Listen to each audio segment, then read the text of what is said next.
Manok kahapon, manok ngayon, manok forever. Charis! White chicken kabsa, ginisang gulay at soup nga pala yung niluto ko ngayong araw. Una ko nga palang nilagay dito yung bay leaves, coriander, cardamom, pamintang buo, cloves, dried lemon at yung cinnamon wood. Trip ko lang kasing unahin yan mga kabsat bago yung sibuyas. Wala lang, charis!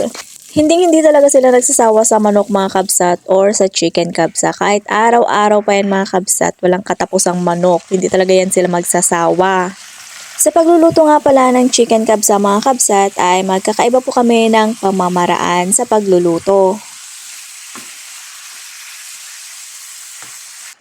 At maglalagay na nga rin pala ako dito ng tubig at asin at papakulan ko nga pala yung manok hanggang sa lumambot.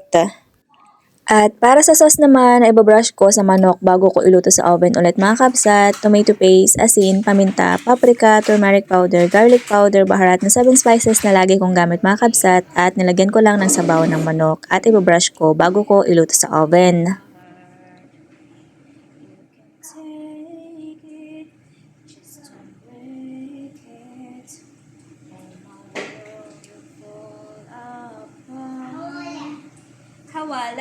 At para sa pinaka-toppings naman mga kabsat, nagsalama ako dyan ng sibuyas, nagprito ako dyan ng patatas, naglagay ako ng pampalasa tulad ng turmeric powder, asin, garlic powder, paminta, paprika at baharat na 7 spices.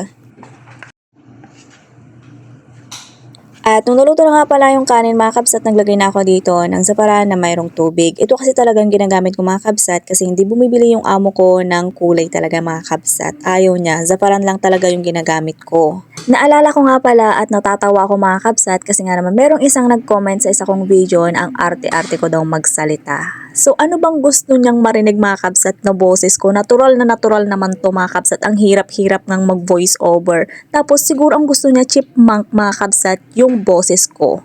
Hayaan mo, magpa-practice talaga ako magsalita ng chipmunk. Charis!